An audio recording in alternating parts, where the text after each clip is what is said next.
What's up, fellow travelers? Welcome to Traversing the Stars. Please welcome today our special guest, DaBrute Daniels. Dre, welcome to the show.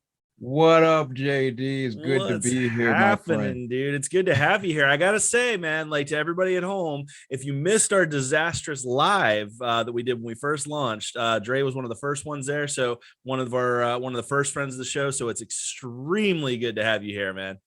Absolutely. It feels good to have a little one-on-one time with you Yeah, and it see does. what's cracking. Yeah, dude. So tell everybody at home a little bit about yourself. As you have properly and most stupendously introduced, I am DaBrute Daniels. I am a comic writer, producer, and comic director. Also, I run a YouTube channel called Rule Playing Comics, which we talk all things comics and things in the media.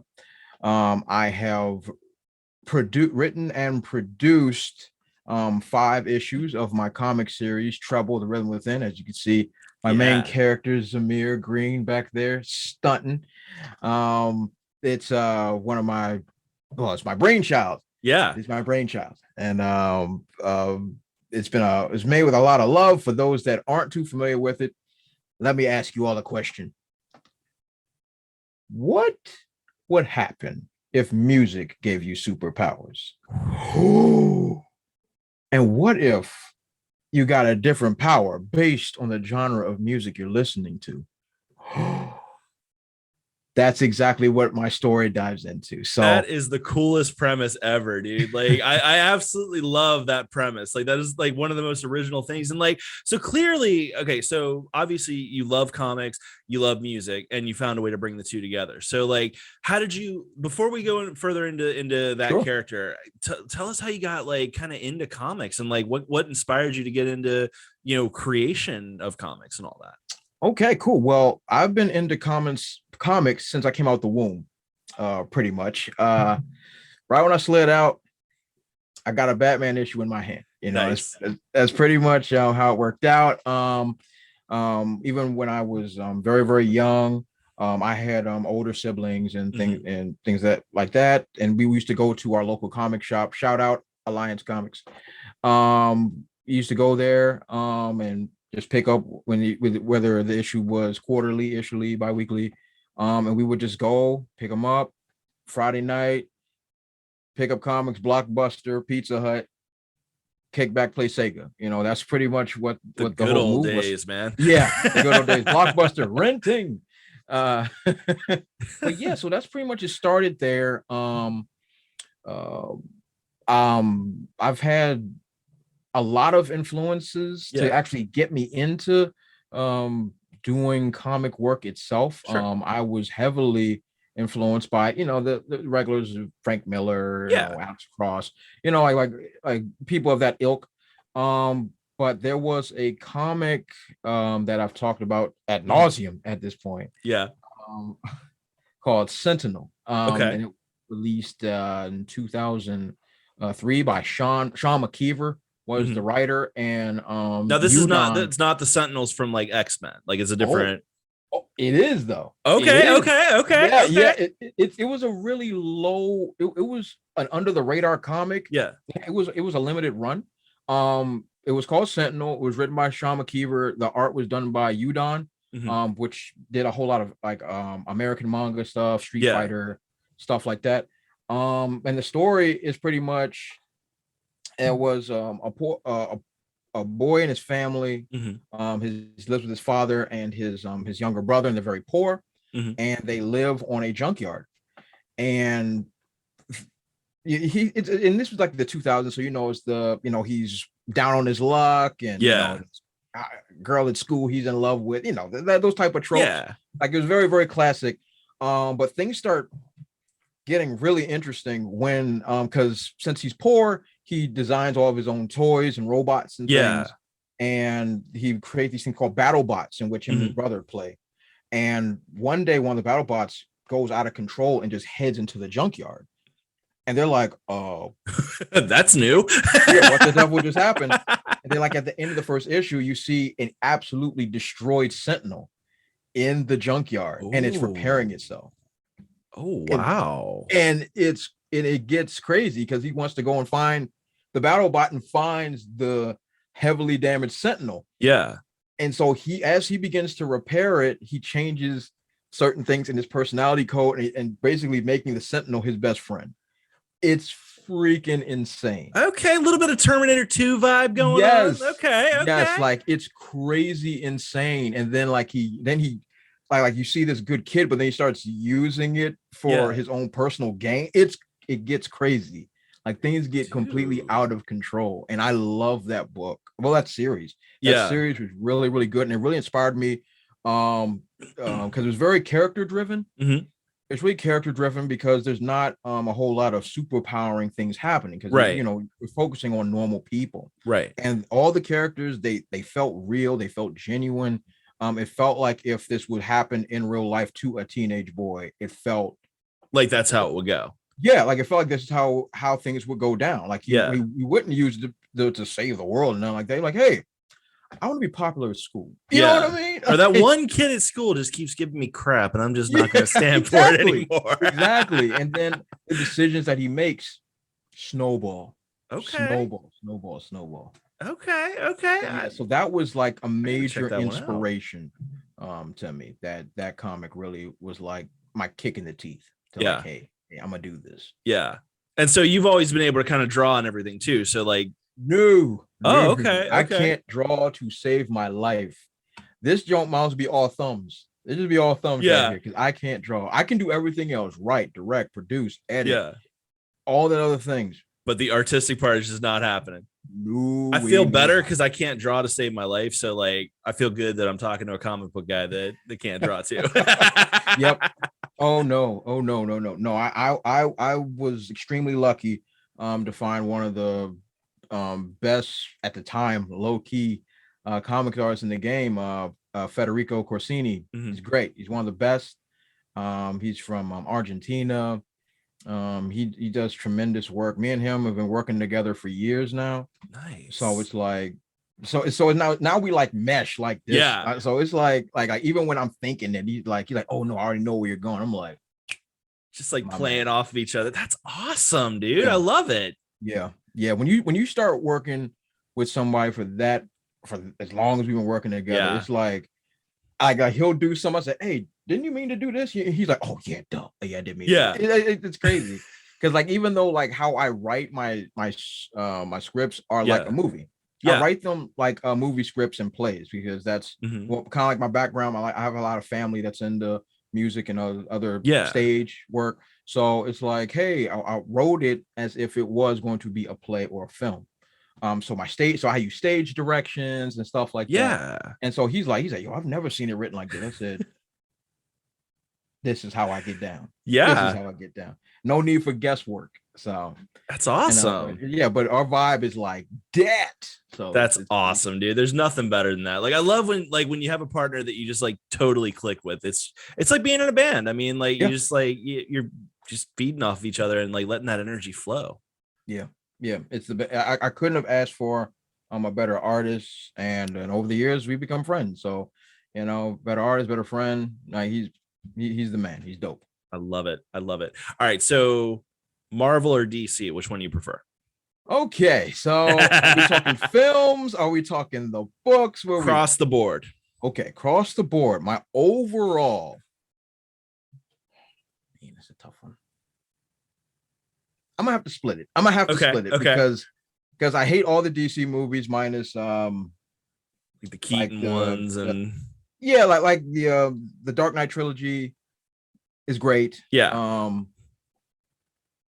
But there were definitely some mistakes with the Batman series in the 90s though. Mistakes were made. And it's funny because like even though it has a bazillion faults and it's absolutely insane, I still enjoy Batman Forever. Oh yeah. I enjoy Batman Forever. And by no means is it a great film. No, I enjoy Batman and Robin. It's the same thing. But that's the thing. Like I hate Batman and Robin, but I like Batman Forever. Okay. It's an oxymoron in there somewhere. Yeah. Because they're both, campy to the nth degree. Yeah. But I just felt like Batman Forever, it worked better. It did. And like for Batman and Robin, I just felt like it was just really smearing it and then tried to take itself seriously at the wrong time. It just like, if it's gonna be goofy, be goofy. If it's gonna be serious, be serious. It was almost like, I think there was like almost like too much of a neon vibe in the city going on with Batman and Robin. Like, and then you got Arnold going around dropping one-liners, which I love Arnold, but come on. You're not sending me to the cooler. They got stay cool, bird boy. That is trash. God, that junk is rough. So films, I'm gonna give the nod to Marvel, definitely, for the sake of their continuity and like, even though I haven't enjoyed all of the films, sure, but like their ambition of what they're trying to do, creating universes, interlinking stories. They're well acted, mostly well acted. I give the nod to Marvel when it comes to the films, definitely. Now, when it comes to the comics, that is a much different discussion. If I'm looking for solo standalone stories for a particular, let's just say a Superman story or a Batman story, one-on-one story. Like solo, I'm gonna give DC. I believe DC has the stronger solo comics when it comes to like, you can look at any Batman comic novel. Obviously you can list 1,000 of them and they're pretty much all great. You can look at Superman, Last Son of Krypton. You can look at Superman Doomsday, Death of Superman. You know, like you can look at these and be like, yo, they're the upper echelon of comics that's ever been written. But when it comes to collaborative comics, team comics, like, now granted, I'm a huge fan of the Tower of Babel DC story. One of my favorites of all time. But as far as overall body of work, I will say Marvel is better when it comes to team comics. Avengers, X-Men, Fantastic Four. Fantastic Four, Defenders, like their team ups are immensely superior, even in the ranks. Like I got a whole bunch of them up here. But like the one that I recently went and picked up that I wanted to read like 10 years ago was dang it, which one? Daredevil Shadowland. Daredevil Shadowland. It's great. Even though it's only like 140, maybe even less than that. 140 pages. It was amazing. It was really good. And when it comes to DC, outside of Justice League, they don't really, DC doesn't do a lot of good team ups. So like Marvel is chock full of team ups. I mean, like there's even all the ones that, like, you know, I haven't even read all, like, you know, a lot of them, but like, you know, there's like the X-Force, and then there's like, what else they have? There was a whole bunch. You have X-Force, you have oh my God. Not to mention the villain team ups. I mean, the Sinister Six. The Sinister Six is like one of the best team ups ever. Like there's so many different runs that Marvel does well with teams. What was that? What was even though some of the New 52 ones? Like, I'm not a fan of New 52. But was that Red Hood and the Outlaws? I know that the overall, as the series went on, it got lame, it got weak, it got weird. But I liked the idea. I liked the team up. I thought it was cool. I love Arsenal. I don't really know why Starfire was there, but you know, but I like the idea that they do really unique things with teams. When they're coming to comics, is Justice League, the Teen Titans, they do more duos, like Hawk and Dove, Doom Patrol, like they're there, but it's just not like, if I'm looking, it's like Doom Patrol, and then there's some Avengers type, or like Avengers versus X-Men. Was one of my favorite crossovers of all time. Avengers, X-Men, or Doom Patrol, and something like that. I'm like, yo, I'm gonna pick up Avengers, X-Men. Like, it's not even no brainer. But you know, but it's like that. But if I have to do it, like you mentioned at the offset, the overall, based on the fact of the overall, and I had to split the comic, I'll have to give the nod to Marvel, even though technically they're not my favorite. Their body of work speaks for itself. It's more superior. The body of work in general. Okay, cool. So I gotta kind of get into the music part here. So there's a Okay. line. I feel like you'll appreciate this line. I'm not sure if you're. There's a band called Monster Man. I'm not sure if you're aware of them. No, That's never. okay. It's okay. There's a lyric in one of their songs. They have a song called Melt. And back before like Marvel was like the big deal that it is, as far as like, in the public consciousness, there was a lyric that always kind of stuck with me in that song. I was thinking how the world should have cried on the day Jack Kirby died. Always dug that. Always loved that. So like that's gonna kind of take me into the music part here. So like, Sure thing. Tell me about your creation. Okay. Give me the deets, man. Okay. So I come from a musical family. A lot of my family members are musicians, singers, poets, all this stuff. I tried my hand at rap some years ago. Yeah. Just one for you. Less said about that, the better. But music has been interwoven in my family and my culture forever and a day. Yeah. And my family's from the South, singing blues. Music is in the blood. Yeah. Yeah. It's in the blood. It's like there's no escaping it. Like, yeah. Look both ways. Why would you want to though? Yeah, exactly. So years ago, I used to write music when I was trying to be a rapper. Yeah. And when I was coming up with this idea, it was funny because I was actually in the midst of working on one of my earlier projects, which I then trashed, called Pandemonium, which was a good idea, but it just wasn't there. Just didn't have the execution. Yeah, it just wasn't there yet. I might revisit it in a few years, but and I was sitting there and I was writing and I was listening to there was a song by 50 Cent called Many Men. May I heard of it? Whatever. Yeah, and it's like many men wish many men blood in my eyes more than I can see. And so I was sitting there, and while I was tapping to it, I was like, man, I said to myself, I was like, yo, I wrote original lyrics to this joint. Yeah. Back when I went and grabbed it, and I was like, oh, these things suck. But I was like, but hey, wait a minute, I can use pieces of this. Yeah. Like as a whole, it's garbage. But separately, but there's like some. That's why you never throw your work away. Never delete it. Always save it somewhere. Exactly. So I was in the midst of writing the character behind you, Zamir Green. Before I named him, I wanted to give him a musical name because I was just, because I wanted him to be, his profession is a DJ. His profession is a DJ. So I wanted to give him a musical name. So I gave him the name Zamir, which means songbird. Okay. Cool. Yeah, which means songbird. So, and Green is is like my mother's maiden name. Okay, cool. A nice little tribute. Okay. Yeah. So a little tribute to mom.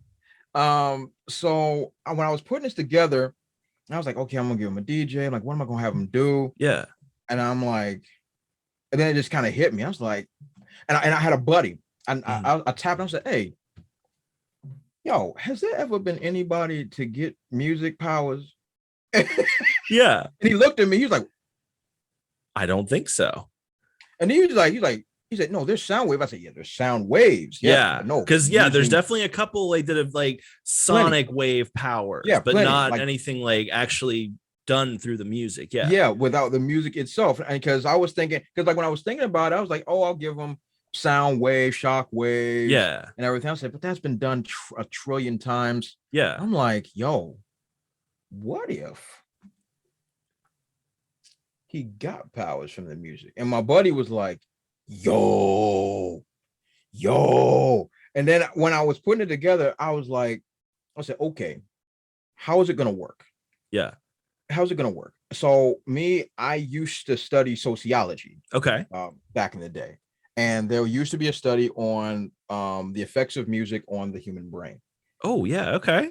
And they did studies in regards to when certain people listen to certain music, they act a certain way. Like if you go to a mosh pit or something and they're playing death metal, you know what I mean? Yeah. It pushes aggression. It pushes get the shoving. Yeah. If you go to a jazz club, like it's a lot more laid back, but a lot more like okay. Yeah. You want to chill and just kick it and have a drink and like, I'm like, okay, we're getting somewhere. Yeah. So I start listing out genres of music and then comparing it to the sociological studies of what music does to the mind. Cool. So I'm like, yo, I can base a transformation on how it will react to the brain. Yeah.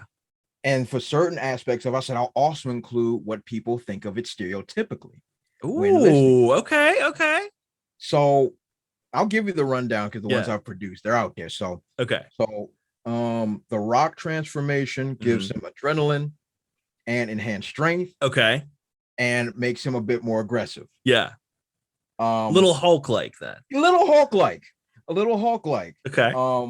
Classical music, I took inspiration from the leader from the Incredible Hulk. Yeah. His head gets a bit bigger, and he becomes a snob. Okay, but he also gets smarter then too. Then yes, so his intelligence increases tenfold, and he becomes a snob. Also, he has telekinetic abilities. Oh, cool.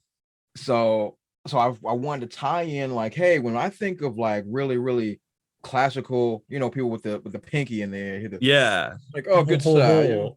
Would you please get the towel, boy? Yeah, you know what I mean. I'm like, hey, like classical music, you hear the in the background or whatever, and from like hip hop, because growing up being immensely affected by hip hop in my community. When we think of hip hop, back when I was coming up, it's something that's hard. That's like gangster. Yeah. They don't take no nonsense. So he gets body armor. Okay. So he gets an armored form and stuff like that. So it kind of played really, really well into like the music aspect. Yeah. And then I started writing original lyrics. For when he starts listening to these songs. It was just so much fun to put together and to put to paper and to see how well it came together. It was really dope. All right, now let me ask you this. So can he control it, or is it just like if it comes on, it just happens? So JD, me and you, we like this. I like you. Yeah. So I am a episodical writer. So off the jump, he can't control the abilities. Okay. So every time music is played, makes you think of like how often you even hear music too. Yep. And so what he does, he has to seek training.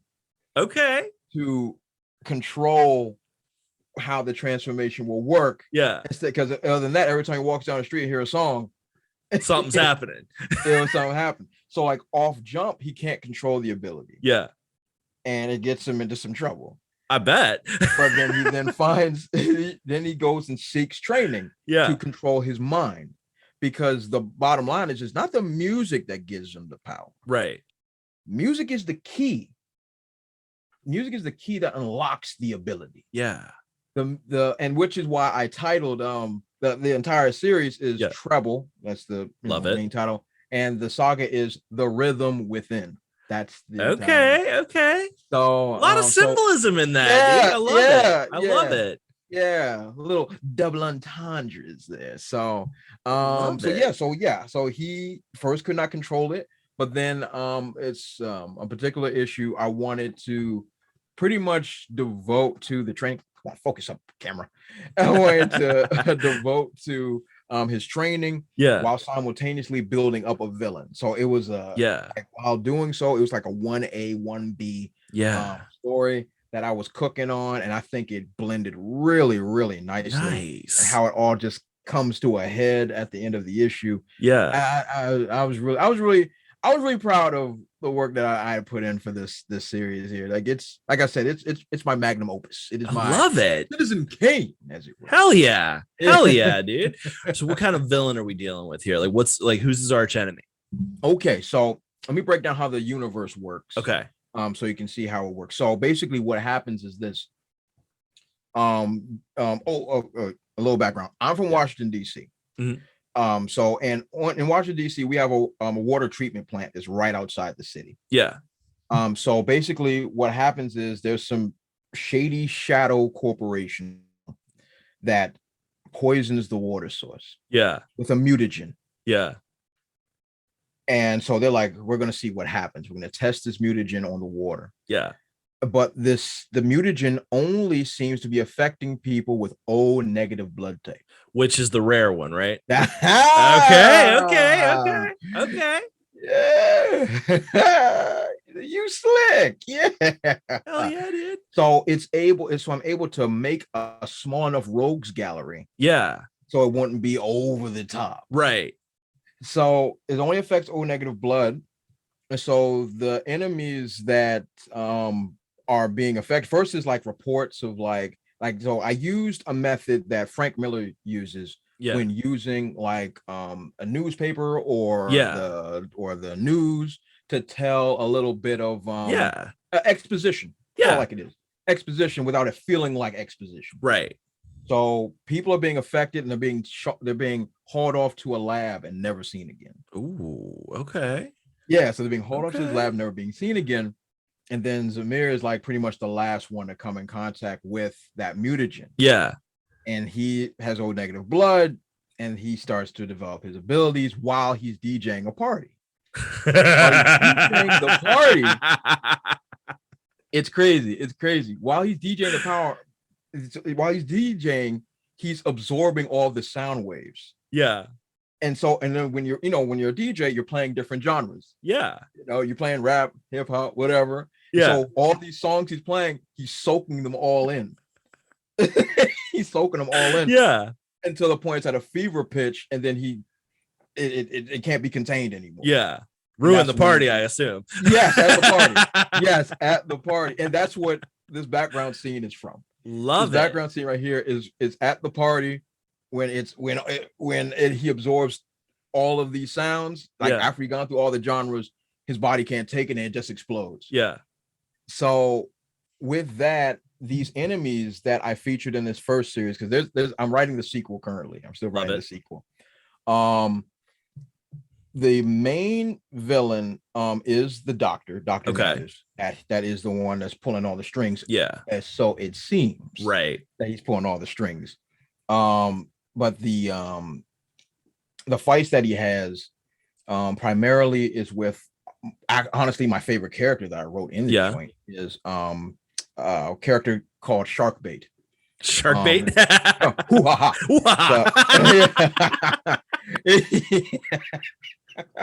My wife's gonna love this character because I love making men into monsters that don't want to be monsters. Yeah.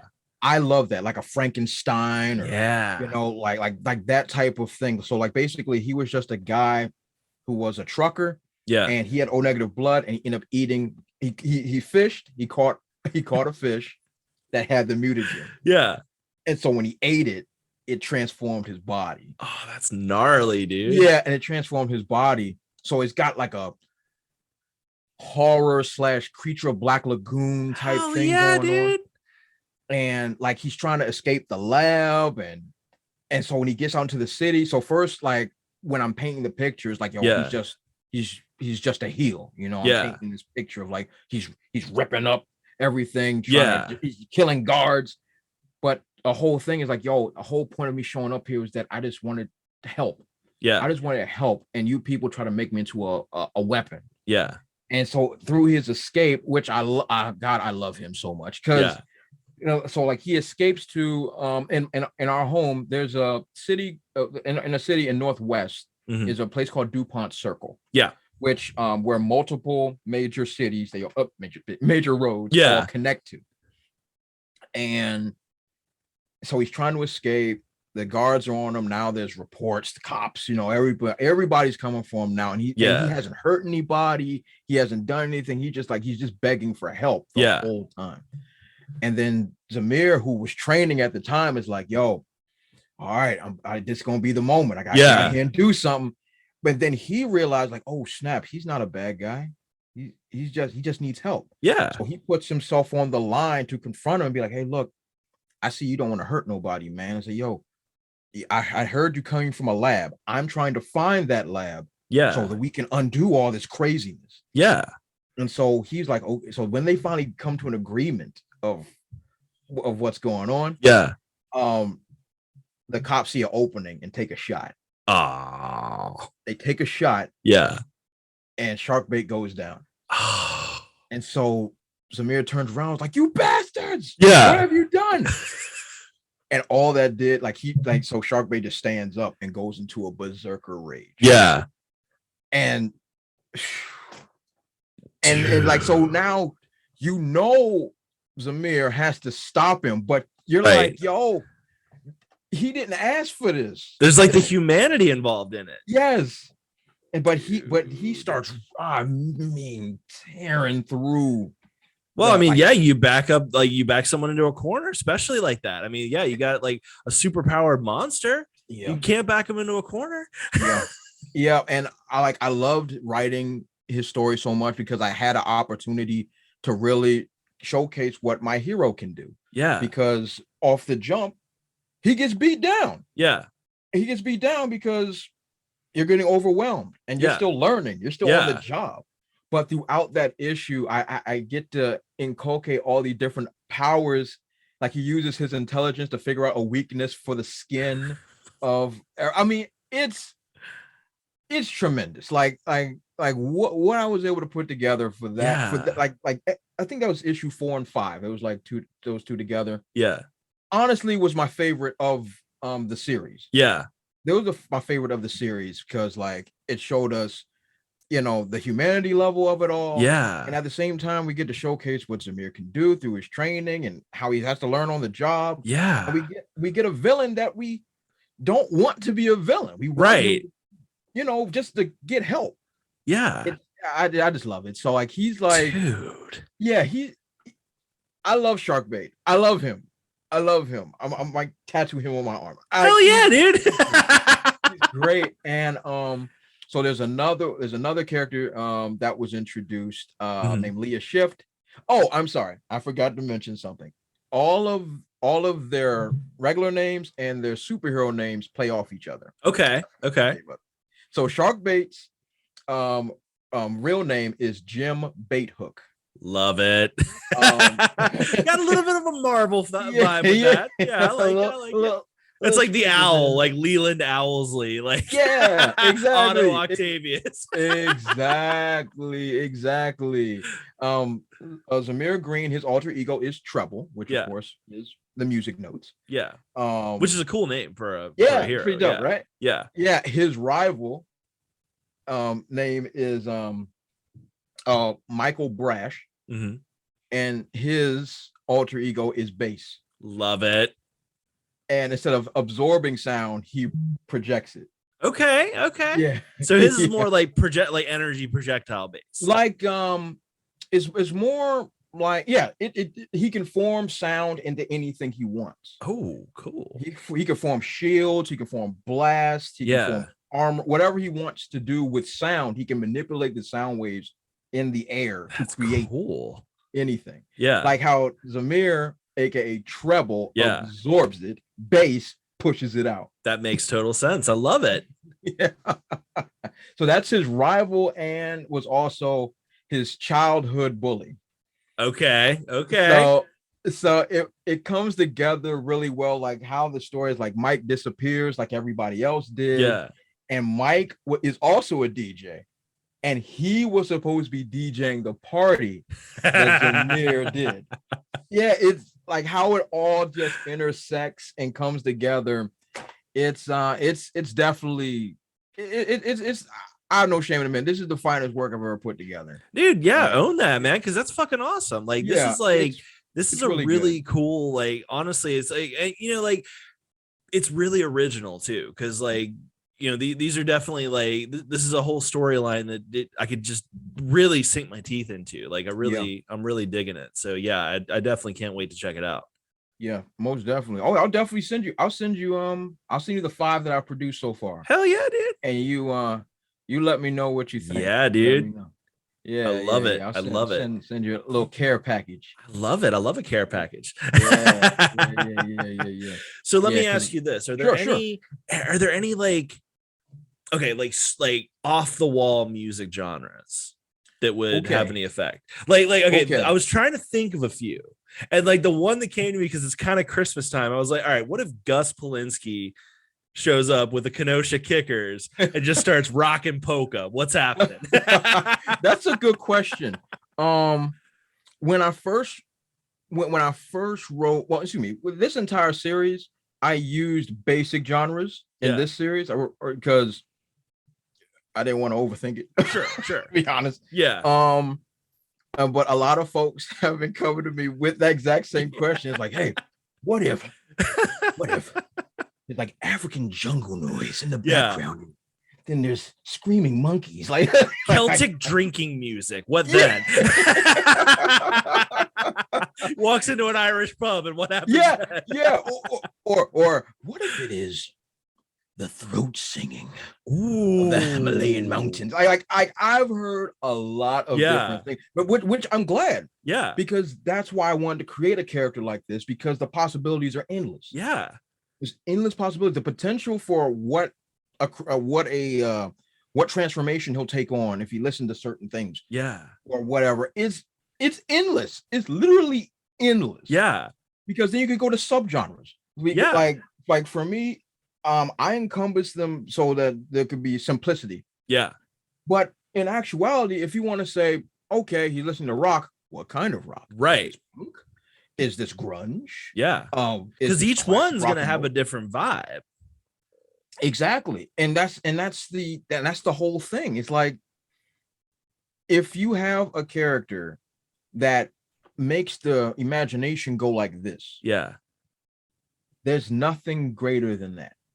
There's nothing greater than fandom getting together and being like, hey, what about country? What else is there? Yeah. Exactly. And that's the whole, because like me, I'm a simple man. I'm a simple taste. Yeah. But who knows what someone else could come up with? Right. With what this music did this to him, or whatever the case may be. And like in the next series I'm writing, I'm experimenting with hybrid music, like rock and rap. Or like or whatever, dance hall, and something else. And like I'm going to be experimenting with hybrid, because like I'm gonna get a couple more genres out the way. Yeah. And then I'm going hybrid. And I've already created like an ultimate form already, like in the next series. Yeah. I'll share it with you. It's going to be called the Mega Mix-Up. Okay. The Mega Mix-Up. I love it. The Mega Mix-Up, which is pretty much just give me all of it. Yeah. Play everything. So I'm like with, then that's why I think, and like a lot of people gravitated to this idea and to this character, because it makes the imagination burn. Yeah. And lately, people's imaginations have not been challenged that much. That's a fact. That is a fact. Not much at all. A lot of people say, oh, every idea has been done and everything. Yeah, that's all fine and good. But the fact that, namely the big two, I'll throw Image in there too, I guess. Yeah. Everything is rinse and repeat. Yeah. There's nothing really new or interesting. Right. And you gotta there is, but you gotta really look for it. Yes, like you gotta. Yeah, you gotta dig. You gotta dig. Because it's like, I mean, the stuff that's being spoon fed, absolutely. But like if you take the time, yeah, absolutely. And I think that's why a lot of people, like, once they hear about my story and the time that I've been produced, they're like, wait, what? Huh? What? Say that again? Like, yeah. I'm like, that's amazing. Like, yeah. Like, yeah. I think that's why the indies are here. The indies are here to create things that either the big two or big three don't want to create, or at this point just don't have the creative juices to make. Yeah. It's reality. And like, that's why I love the indie so much, and that's why I've always loved being here and being able to share my craft, because I'm like, because who knows, someone else, like I'm getting my nephews and my younger cousins, they're now they can't wait for every issue to drop. Yeah, they can't wait. Like every time I'm getting called, they're like, oh, did you is it out yet? I'm like, is it ready? Like everybody be cool. That's got to feel good though, right? It's a great feeling. It's a great feeling because it's hard out here in the mainstream. It's hard out here.